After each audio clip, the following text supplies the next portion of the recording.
નમસ્તે દર્શક મિત્રો, ભરૂચના માંડળ ગામ છે નજીકનું, ભરૂચથી નીચે દરિયા તરફ, અને ત્યાં ભાડભૂત ડેમ સાઇટ પણ છે. એ ડેમ બનાવવા માટે કેટલીક ગેરરીતિઓ જે થઈ હતી એની આપણે વાત કરવી છે. કારણ કે એ ડેમ બનાવવા માટે જે અને એની આસપાસ જે રસ્તાઓ બનાવવાથી લઈને કારણ કે આ જે ડેમ બની રહ્યું છે લગભગ 600 મિલિયન ઘન મીટર પાણી એમાં સમાવવાનું છે.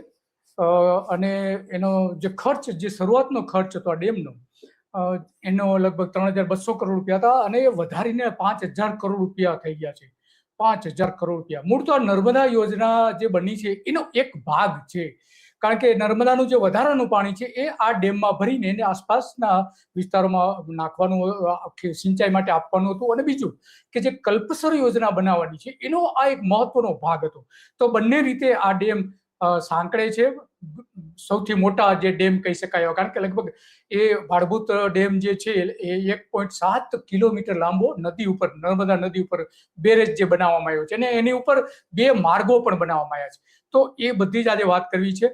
કારણ કે વાત એટલા માટે કરવી પડે છે કે સરકારે ત્યાં આ જે યોજનાઓ તો બનાવી, પણ ત્યાં માટી ખનન માટેનું જે ચોરી કરવામાં આવી, કે પેલા ત્યાં માટી ખોદી કાઢવામાં આવી અને એનો ઉપયોગ રસ્તા બનાવવાથી લઈને ઘણા બધા ઉપયોગ કરવામાં આવ્યો. ચોરી પકડાઈ ગઈ, લોકોએ વિરોધ કર્યો, બધું જ કર્યું. તો ત્યાં બહારથી માટી લાવીને ત્યાં નાખી દેવામાં આવી. એટલે કે ચોરી છુપાવવા માટે બીજી જગ્યાએથી ચોરી કરીને અહીંયા માટી પાથરી દેવામાં આવી. પુરાવાનો નાશ પણ થયો. તો આ જે કૌભાંડને છુપાવવાના પ્રયત્નો થઈ રહ્યા છે એની સામે ઘણા લાંબા સમયથી ત્યાં લડી રહ્યા છે એડવોકેટ કમલેશ મઢીવાલા. એમણે અનેક ફરિયાદો કરી હતી અગાઉ, પણ એમણે ભાડભૂત યોજના માટે પણ કેટલાક વાંધાઓ ઉઠાવ્યા હતા, અને એના કારણે ખેડૂતોને ફાયદો પણ થયો હતો. કારણ કે અહીંયા લગભગ આ જે ખેડૂતો જે છે એ ખેડૂતો 77 જેટલા ખેડૂતો અહીંયા છે. દહેગામથી કેસરેલ સુધીનો ભરૂચ દહેજ હાઈવેના કામમાં માટી વાપરવામાં આવી હોવાનો આરોપ મૂકવામાં આવે છે. આ જે કોન્ટ્રાક્ટર છે દિલીપ બિલ્કોઇન, કે એને માટી ચોરી કરી હોવાનો આરોપ મૂકવામાં આવે છે. કારણ કે જે માટી ચોરીને લઈ ગયા પછી એમ ચોરી પકડાય તો વિરોધ થયો અને બધું તપાસ થવાની હતી, આ તે બધું થવાનું હતું. તો નજીકમાં જે વેજલપુર ગામ છે, કુકરવાડાથી ખડક પ્રકારની માટી ત્યાંથી લાવીને અને સાથે પથરાઓ પણ લાવીને આ ખડક નાખી દેવામાં આવી. તો દિલીપ બિલ્કોઇલ કંપની દ્વારા માટી ખનન કર્યું હોવાની ફરિયાદો પણ થઈ છે. અને આ ફરિયાદોની સામે ત્યાંના લોકો આ રીતે વિરોધ પણ કરી રહ્યા છે. અને એટલા માટે આ આપણા માટે અત્યંત મહત્વનું બની જાય છે. આ તસવીરો સ્પષ્ટપણે કહે છે કે ત્યાં કયા પ્રકારે માટી વાપરવામાં આવી હતી. આ ડેમ સાઇટ જે છે એ બંને કાંઠાઓ આપણે જોઈ શકીએ છીએ, અને કાંઠાઓ ઉપર પણ પાળા કરવામાં આવ્યા છે. તો આ રીતે માટીનો ઉપયોગ અનેક રીતે ત્યાં થયો છે, એ આપણે આ જોઈ શકીએ છીએ એક પછી એક તસવીરોમાં. અને એટલા માટે, અને બીજી બાજુ સરકાર પોતે પણ આવા જ ડેમ બનાવે છે નર્મદા નદી ઉપર. તો આ ડેમ નવો પુલ જે બન્યો છે, તો આ રીતે નવા પ્રોજેક્ટને શણગારવામાં આવે છે. અને જ્યાં પ્રોજેક્ટ બને છે ખેડૂતોને પરેશાની થાય છે એની કોઈ કાળજી રાખવામાં આવતી નથી.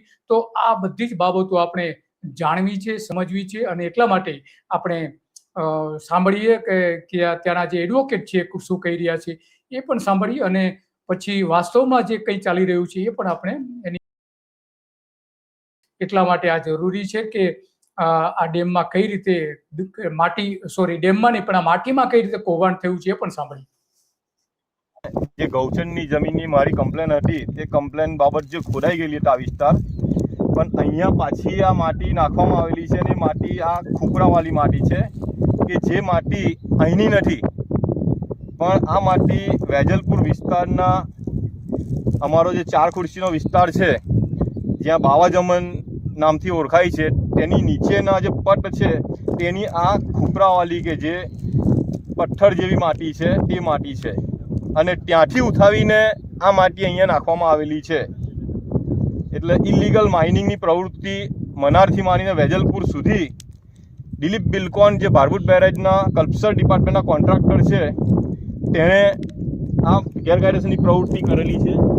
આ બધી જ માટી એ અમારા વેજલપુર ગામના નર્મદા નદીના પટની છે. અને આ બધી જ માટી એમણે અહીંયા નાખેલી છે. આ પાણીના જે ઢગલા છે, આ છે બધી જ માટી ત્યાંથી ઉઠાવીને અહીંયા મનાર ગામે નાખેલી છે.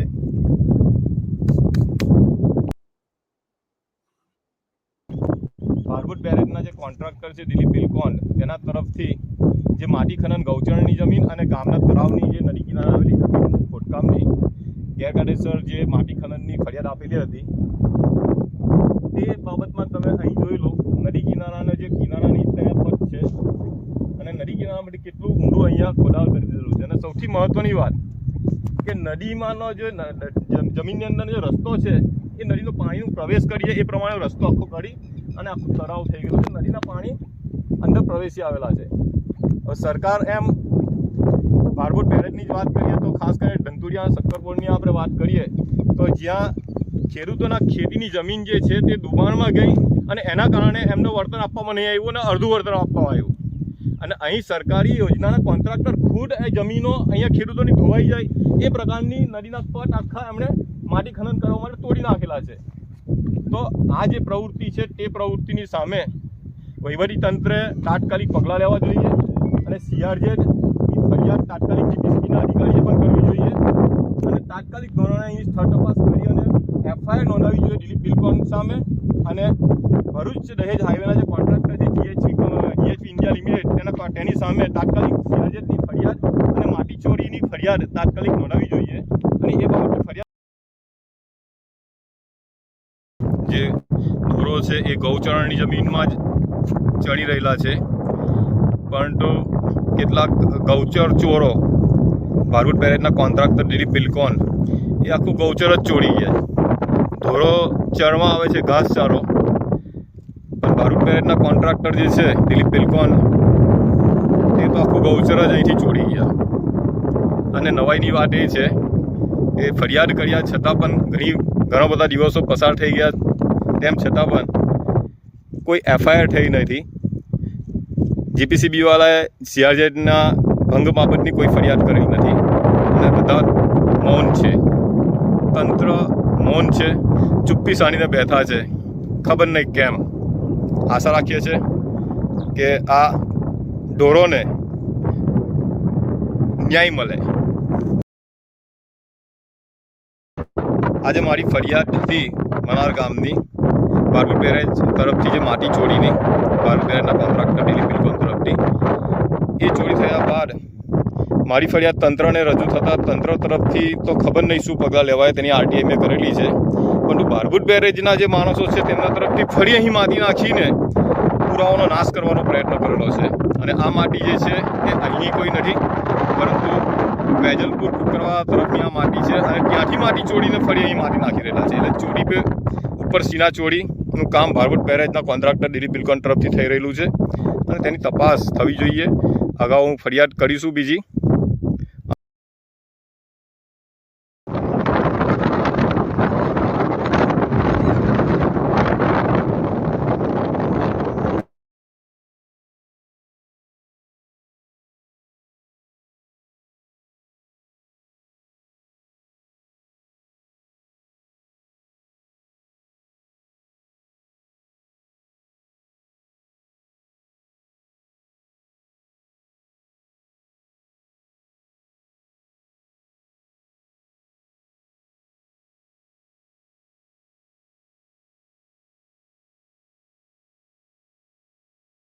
આપણા માટે મહત્વનું બની જાય છે કે સરકાર કંઈ કરતી નથી. આમાં વારંવાર ફરિયાદો કર્યા હોવા છતાં પર્યાવરણના કાયદાઓનો ભંગ થયો છે. એટલે કે સીધી વાત છે, પર્યાવરણ વન અને પર્યાવરણ વિભાગ પણ આ માટે એટલો જ જવાબદાર છે. નર્મદા નિગમ જે છે એના અંદરમાં જે કલ્પસર વિભાગ છે એ પણ એટલો આના માટે જવાબદાર છે. અને જે રોયલ્ટી લેવામાં આવે છે ભૂસ્તર શાસ્ત્રીઓ દ્વારા એ પણ આમાં કોઈ પગલાં ભરતા નથી અને કલેક્ટર દ્વારા જે પરમિટ આપવામાં આવે છે તો એમાં પણ પગલાં ભર્યા નથી. તો આ રીતે મનાડ ગામ જે છે એના નર્મદા નદીનો કિનારો આખે આખો ખોદી કાઢવામાં આવ્યો છે અને દરિયો અંદર આવી જાય છે જ્યારે ભરતી હોય છે. દરિયાનું પાણી જમીનમાં અંદર આવી જતા જમીન હવે નકામી બની રહી છે, ગૌચર નકામી બની ગયા છે, ગામની જે જમીન છે એ પણ નકામી બની જાય છે. પગડિયા માછીમારોને માછલી મારવા માટેના સૌથી મોટા તકલીફ ઊભા થાય છે. ગામના ઢોરોને ચરાણની જમીન હવે માત્ર થોડી જ રહી છે. ખાણ ખનીજ વિભાગની કચેરીમાં કોઈ પરમિટ ઇસ્યુ થયેલી નથી, કલેક્ટરે લીઝ આપી નથી, પ્રદૂષણ નિયંત્રણ બોર્ડ દ્વારા CRZની મંજૂરી લેવામાં પણ આવી નથી. આટલા મોટા પ્રમાણમાં ગેરરીતિઓ ત્યાં થઈ છે. રોયલ્ટી ન ચૂકીને માટી ચોરીનું સૌથી મોટું કૌભાંડ થયું છે. તો અત્યાર સુધી રામ મંદિરમાં જે દાનની ચોરી થતી હતી તો હવે આ માટી ચોરી પણ કહી લે કે ધરતી માની પણ ચોરી કરી જાય છે. આ જ નેતાઓના આશીર્વાદથી. એના સિવાય આ શક્ય જ ના બને. ભરૂચના સાંસદ મનસુખ વસાવા શું કરી રહ્યા છે, ચૈતર વસાવા શું કરી રહ્યા છે, આમ આદમી પાર્ટીના ધારાસભ્યો એ પણ ભરૂચથી ચૂંટણી લડેલા હતા. તો ખાણ ખનીજના અધિકારી, રેવન્યુ અધિકારી, જીપીસીબીના અધિકારીઓ બોલાવીને લોકોની હાજરીમાં આની તપાસ કરીને, જમીનની માપણી કરીને એનો અહેવાલ ત્યાં જ જાહેર કરવો જોઈએ, લોકોની વચ્ચે જાહેર કરવો જોઈએ. કારણ કે ગૌચરની જમીનને પચાવી પાડવા બદલ અને ગેરકાયદેસર માટી ખનન કર્યા બાદ લેન્ડ ગ્રેબિંગ, માટી ચોરી, રાષ્ટ્રની સંપત્તિનું નુકસાન અને સીઆરઝેડનો જે ભંગ થાય છે એની તાત્કાલિક ધોરણે ફરિયાદ કરવી જોઈએ એવી પણ ગામ લોકો વારંવાર માગણી કરી રહ્યા છે. કલ્પસર વિભાગ દ્વારા ઠેર ઠેર દિલીપ બિલ્ડકોન કંપનીને તમામ ચૂકવણી બંધ કરી દેવામાં આવી એવી માગણી કરવામાં આવી રહી છે. કોન્ટ્રાક્ટ તાત્કાલિક રદ કરવામાં આવે, ઠેકેદારોને બ્લેક લિસ્ટ કરવામાં આવે, માટી વપરાશના આંકડા અને માટી ખરીદીના આંકડા જાહેર કરવામાં આવે. વાસ્તવમાં કેટલી માટી વપરાય છે અને કેટલી ચોરી થઈ છે, કેટલી રોયલ્ટી ચોરી થઈ છે, બધી કલ્પસર વિભાગ માટીના આંકડા જાહેર કરે એવી માગણી કરવામાં આવી છે અને પેનલ ઓડિટ કરવામાં આવે અને સ્થાનિક લોકોને પણ સાથે રાખવામાં આવે. એક તો આસપાસના જે ગામો છે લગભગ એના 77 જેટલા ખેડૂતોની જમીન ઓલરેડી આ ડેમમાં, બંધમાં, બેરેજમાં જતી રહી છે. લગભગ એનું ચૂકવણું જે 35 કરોડની આસપાસ પણ રકમ જેવું ચૂકવણી પણ કરવામાં આવી છે. તો આખી આ ઘટના અત્યંત ગંભીર છે અને એટલા માટે આ બધી જ વિગતો આપણા માટે મહત્વની બની જાય છે. અને સરકાર ભલે વાતો કરતી હોય કે અમે આ જે પગલાં ભરીએ છીએ અને બધું કરીએ છીએ, પણ વાસ્તવમાં સરકાર તો કોઈ પગલાં ભરતી નથી. અને એટલા માટે આપણે આજે વાત કરવી પડે છે કે આ આખી બાબતો છે તો આપણે ફરી પણ આપણે એડવોકેટ પાસે જઈએ અને એની પાસેથી જાણવાની કોશિશ કરીએ કે કેવી પરિસ્થિતિ છે કમલેશ મઢીવાલ પાસે અને એ શું કહી રહ્યા છે એ પણ જાણવું અત્યંત જરૂરી બની જાય છે. એમને પણ સાંભળીએ. કમલેશ મઢીવાલ, હિન્દુસ્તાની. મિત્રો, ગઈ 8મી જૂને મેં ભારભૂત બેરેજ યોજનાના કોન્ટ્રાક્ટર અને ભરૂચ દહેજ હાઈવેના કોન્ટ્રાક્ટર તરફથી મનાર ગામની નર્મદા નદીના કિનારે ગૌચરણની જમીન અને નદી કિનારે આવેલી તળાવની જમીનમાંથી માટી ચોરી કરીને તેમના પ્રોજેક્ટ વિસ્તારમાં વાપરેલી તે બાબતની ફરિયાદ કરેલી હતી. અને ફરિયાદ છે એ ફરિયાદવાળા વિસ્તારમાં માટી નાખવામાં આવી રહેલી છે. ત્યાં સુધીનો જે નર્મદા નદીનો કિનારો છે એ કિનારો આખો જ આ ભારભૂત બેરેજથી પણ ચોરી કરીને ત્યાં નાખી છે. નદીનું જે પર્યાવરણ છે એ પર્યાવરણને ન્યાય મળે તે ખૂબ જરૂરી છે.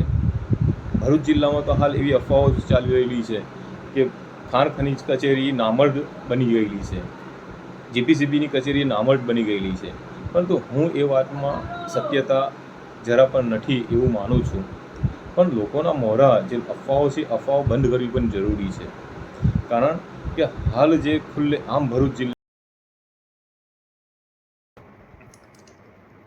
જે નર્મદા નદી કિનારાનો જે કિનારો છે એ કિનારો આખો ખોદી નાખવામાં આવેલો છે. સામે જોઈ શકાશે સ્પષ્ટ રીતે નદીના જે પાણી છે અંદર પ્રવેશી ગયેલા છે. આ માછીમારો જે માછીમારી કરેલા છે તેમની જે કેટલી મુશ્કેલીઓ છે તે જોઈ શકાય છે. આ જે ખોડીને પાણી અંદર ઘૂસી ગયેલા છે કિનારાના, આ ગૌચરણની જગ્યા અને તેમાં જે માટી નાખીને તેના ઢગલા કરી દેવામાં આવેલા છે તેના ફોટોગ્રાફ્સ છે. આ માટી પાથરેલી છે ત્યાં બનાવ સ્થળે. આ માટી ખોદી ગયેલા તેના અને પાથરેલી છે તેના બનાવ સ્થળના ફોટોગ્રાફ્સ. આ સ્પષ્ટપણે દેખાય છે કિનારો ખોદી અને પાણી નદીના અંદર પ્રવેશે તે પ્રમાણેનો પ્રવેશ થઈ જાય એ પ્રકારનો આખો કિનારો ખોદી નાખવામાં આવેલો છે. જોઈ લો, સ્પષ્ટ રીતે દેખાય છે પાણી અંદર કઈ રીતે પ્રવેશે આ ખોદી કાઢેલો કિનારો.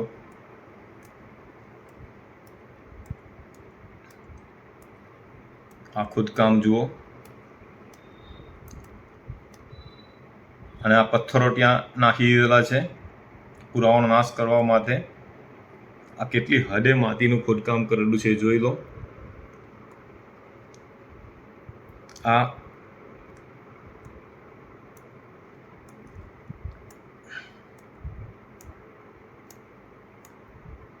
ગામના ધોરોને જે ગૌચરણની જગ્યામાં આ ધોરોના માટે ચરવા માટેની જગ્યા રાખેલી છે તે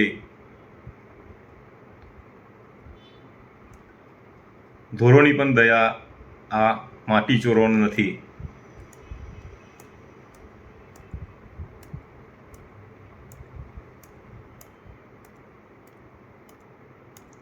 આ બધા ફોટોગ્રાફ્સ જે છે અને વિડીયો પણ લીધેલા છે, તેને હું મારી ફરિયાદ જોડે પુરાવા જોડે રજૂ કરેલા છે. એમણે આ બધી ફરિયાદો તો કરી છે, પરંતુ વાસ્તવમાં શું થઈ રહ્યું છે એ જાણવું અત્યંત જરૂરી બની જાય છે. કારણ કે આપણે જાણીએ છીએ કે આખા ગુજરાતમાં માત્ર આ અહીંયા સમસ્યા છે એવું નથી.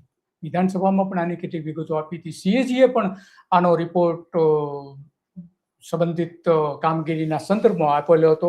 2015 થી 2020ના 5 વર્ષમાં જો CRZ ભંગ જે છે તો એના લગભગ 32 જેટલા નોંધાયેલા કેસ હતા, ફરિયાદો, ઉલ્લંઘન કેસ એ પ્રકારના. એમાંથી 14 કેસનો નિકાલ કરવામાં આવ્યો અને બાકીના જે 4 કેસ છે એ 4 કેસનો કોઈ નિકાલ નથી કરવામાં આવ્યો. કોર્ટમાં કેસ પેન્ડિંગ છે. તે ઘણું બધું છે. વાસ્તવમાં પરિસ્થિતિ એવી છે, Gujarat coastal zone management authority જે ગુજરાતનું છે, તો એની પાસે ફરિયાદોનું યોગ્ય રેકોર્ડ રાખવામાં આવતું નથી. એટલા મોટા પ્રમાણમાં દરિયાકાંઠા ઉપર આ રીતે CRZ1 અને નો ડેવલપમેન્ટ ઝોનમાં અનેક અધિકૃત અનેક આમ તો હજારોની સંખ્યામાં હોવાનો એક અંદાજ મૂકવામાં આવે છે. મોટા મોટા ઉદ્યોગપતિઓથી લઈને મોટા ઉદ્યોગો અને રાજકીય નેતાઓ સાથે જોડાયેલા ઘણા બધા નેતાઓ પણ આ માટે પંકાયેલા છે. અને નેતાઓને તો શું છે કે એમને તો વચનો જોઈએ છે. ચૂંટણી આવે છે ત્યારે નર્મદાના નામે એને પ્રજા પાસેથી મત લેવાના હોય છે અને નર્મદાના નામે મત પણ માંગવામાં આવે છે. નરેન્દ્ર મોદી ખાસ છે એના માટે, ભારતીય જનતા પાર્ટી એના માટે ખાસ છે. સાંભળીએ કે નર્મદા નામે, કારણ કે આ પ્રોજેક્ટ જે જોડાયેલો છે એ નર્મદા અને કલ્પસર સાથે બંને સાથે જોડાયેલું. કલ્પસર તો થઈ નથી હજુ સુધી છેલ્લા 30 વર્ષથી, પણ નર્મદા થઈ ગઈ છે અને નર્મદાનું પાણી અહીંયા આવી રહ્યું છે અને એ નર્મદાના નામે કેવા મત માંગવામાં આવે એ પણ જોઈએ. મોદી સરકારને એ જ તો લાવ્યા છે. હું મતાલીસ મોદી સરકારને એ જ તો લાવ્યા છે નર્મદાના નીર ઠેક નળ હુંદી. હું મતાલીસ ભાજપને. દાયકાઓથી અધૂરી રૂંધાતી નર્મદા યોજનાને પૂર્ણાહુતિના આરે પહોંચાડી અને માત્ર 700 દિવસમાં નર્મદાના પાણી છેક સૂકા કચ્છ સુધી અને આખા ગુજરાતમાં પહોંચાડ્યા. આજ અડગ વિકાસ માટે એક મત ગુજરાત, તો એના નામે મત પણ માંગવામાં આવ્યા હતા. પણ પછી થયું શું? અને કરવામાં તો આવી ફરિયાદો પણ થાય છે, પણ ફરિયાદોનો નિકાલ તો લાવવો જોઈએ. ફરિયાદોનો નિકાલ કરવામાં આવતો નથી, એ આપણે સારી રીતે સમજીએ છીએ. અને એટલા માટે આ બાબતો આપણે ખરેખર તો ગંભીરતાથી સરકારે લેવી જોઈએ. પણ સરકારની નીતિ કેવી હોય છે તે આપણે જાણીએ છીએ અને એટલા માટે આજે આપણે આ વાત કરવી હતી. અને વાત કરવાના કારણો પણ ઘણા બધા છે કે આપણી પાસે જે મહત્વના કહી શકાય એવા દસ્તાવેજો ઘણા બધા આની જે રજૂઆતો થઈ હતી અને સરકારે આમાં જેમ બને એમ તાત્કાલિક ધોરણે પગલાં ભરવા જોઈએ અને જે જવાબદાર હોય એની પાસેથી રોયલ્ટી વસૂલ કરવાથી લઈને દંડ પણ થઈ શકે છે. આપણે જોઈ શકીએ છીએ ક્યાંથી કઈ રીતે માટી લેવામાં આવી, નકશામાં વચ્ચેના ભાગમાં આપણે જોઈ શકીએ છીએ અને ક્યાંથી કેટલી માટી પુરાણ કરવામાં આવી, ઉઠાવવામાં આવી એ આપણે જોઈ શકીએ છીએ. અને બરાબર દરિયાની બરાબર બાજુમાંથી જ આ 2 મોટા પ્લોટ જે દેખાય છે, જમીન ખોદેલી હોય એ પ્રકારના, તો એ વચ્ચેના ભાગમાં આપણે સ્પષ્ટપણે જોઈ શકીએ છીએ. તો આટલા મોટા પ્રમાણમાં ત્યાં માટી શોધી કાઢવામાં આવી હતી, છતાં પણ સરકાર તો સરકાર છે ભાઈ, અને સરકારને કિનારા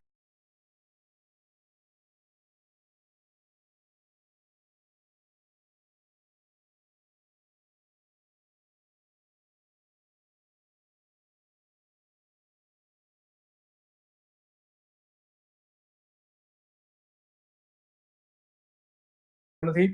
અને એટલા માટે રામ મંદિરમાં, ભલે રામ મંદિરની દાનની ચોરી કરી હોય ગુજરાતે, એમાં કરોડો રૂપિયા દાન આપેલું છે, કરોડો રૂપિયાના સોના ચાંદીના દાગીના, મુંગુટ બધું જ આપેલું છે. જો ત્યાં ચોરી થતી હોય મંદિરમાં, તો પછી નર્મદા મૈયાના નામે મત માગનારાઓ પણ ચોરી થતી હોય તો એ બહુ કંઈ ગુજરાતના લોકોને આંચકો લાગતો હોય એવું દેખાતું નથી. બસ આજે આટલું, અને આવી જ બાબતો પર આપણે ચર્ચા કરતા રહીશું. નમસ્તે.